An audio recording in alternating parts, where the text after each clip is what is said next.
دعائے قنوت یاد نہ ہو تو کیا پڑھیں؟ اگر وطر میں دعائے قنوت یاد نہ ہو تو کیا پڑھیں؟ محمد انس جے پور سے۔ دعائے قنوت وطر میں پڑھنا واجب ہے، یعنی دعا پڑھنا واجب ہے، باقی دعائے قنوت پڑھنا واجب نہیں ہے، وہ سنت مؤکدہ ہے۔ تو اس لیے دعائے قنوت کو یاد کر لینا چاہیے۔ اگر یاد نہیں ہوتی تو ربنا آتنا فی الدنیا حسنۃ وفی الآخرۃ حسنۃ وقنا عذاب النار یہ دعا پڑھ لیں۔ رب اغفر وارحم وانت خیر الراحمین یہ دعا پڑھ لیں۔ کچھ نہیں ہوتا تو اللہم اغفر لی پڑھ لیں۔ کوئی بھی دعا پڑھ لی تو وطر کا واجب ادا ہو جائے گا۔ اگر کوئی بھی دعا نہیں پڑھی یا تلاوت کر لی تو واجب ہی ادا نہیں ہوتا، پھر جان کر دعائے قنوت چھوڑ دی یا دعا چھوڑ دی تو وطر لوٹانا واجب ہے، بھولے سے چھوڑ دی تو سجدہ سہو کرنا پڑے گا۔ تو دعائے قنوت اگر یاد نہیں ہے تو کوئی بھی دعا پڑھ لیں، لیکن دعائے قنوت یاد کرنا شروع کریں۔ ڈیبٹ کارڈ سے خریداری پر ڈسکاؤنٹ کا حکم۔ اگر ڈیبٹ کارڈ سے خریداری کریں تو اس پر 10% ڈسکاؤنٹ دیا جاتا ہے، جبکہ انڈیا میں بینک سودی ہیں، تو کیا یہ نفع جائز ہوگا یا نہیں؟ حسان ساجد اعظم گڑھ سے۔ حسان بھائی، اس پر ہمارے جامعۃ الرشید میں بہت تحقیق ہوئی ہے، تو اس تحقیق کا حاصل یہی ہے کہ اگر سودی بینک کا ڈیبٹ کارڈ ہے تو اس پہ جو نفع دیا جاتا ہے وہ حرام ہے، ناجائز ہے، اور اگر اسلامک بینک کا ڈیبٹ کارڈ ہے تو وہ پھر اس کا پروفٹ جائز ہے، اس میں وہ اس کا خیال کرتے ہیں کہ کوئی سودی معاملہ نہ ہو جائے۔ کیا سارے انبیاء کا مذہب اسلام تھا؟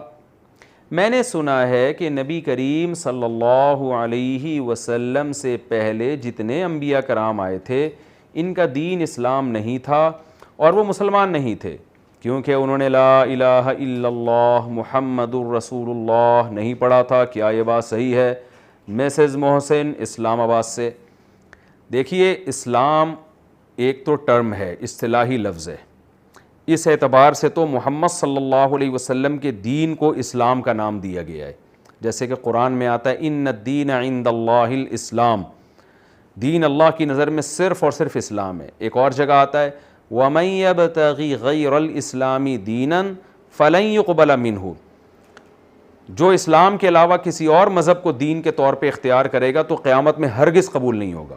تو اس سے پتہ چلتا ہے اسلام کے دنیا میں آنے کے بعد پچھلے جتنے آسمانی مذاہب تھے سب منسوخ ہو گئے، سارے ختم ہو گئے۔ تو اس ٹرم کے اعتبار سے تو صرف نبی صلی اللہ علیہ وسلم کے دین ہی کو اسلام کہا گیا ہے، اور آپ کے فالوورز کو مسلم کہا گیا ہے، ان اسلام کو فالو کرنے والے۔ لیکن اسلام کا جو لفظی مطلب ہے وہ ہے اپنے آپ کو مکمل کسی کے حوالے کر دینا۔ تو اس اعتبار سے آدم علیہ السلام سے لے کے نبی صلی اللہ علیہ وسلم تک تمام پیغمبر وہ مسلم تھے، اور ان کا مذہب بھی اسلام تھا، یعنی اسلام کا مطلب اپنے آپ کو انہوں نے مکمل اللہ کے سپرد کر دیا تھا۔ اذ قال له ربه اسلم، جیسے قرآن کہتا ہے نا کہ اللہ نے ابراہیم علیہ السلام کو کہا اے ابراہیم تو اسلم کا مطلب ہمارا مکمل فرما بردار بن جا، تو حضرت ابراہیم نے جواب میں کیا فرمایا؟ اسلمت لرب العالمین، اے اللہ میں جو تمام جہانوں کا پالنے والا رب ہے میں اس کے لیے میں نے اپنے آپ کو سپرد کر دیا۔ تو اس اعتبار سے پچھلی جتنی بھی امتوں کے انبیاء کے فالوورز تھے جنہوں نے دین پر چلے ان کو بھی اس اعتبار سے مسلم کہا جا سکتا ہے، لغوی اعتبار سے، ڈکشنری کے اعتبار سے، کہ مسلم کا معنی وہ سب اللہ کے فرما بردار تھے۔ لیکن ٹرم جو ہے نا، ٹرم جو اصطلاح ہے، کچھ الفاظ ایسے ہوتے ہیں لغت کے اعتبار سے کسی پر صادق آتے ہیں لیکن ایز اے ٹرم وہ نہیں آتے، تو ایز اے ٹرم جو ایک اصطلاح ہے، ٹرمینالوجی ہے، اس کے لحاظ سے مسلم صرف اسی امت کو کہا جاتا ہے۔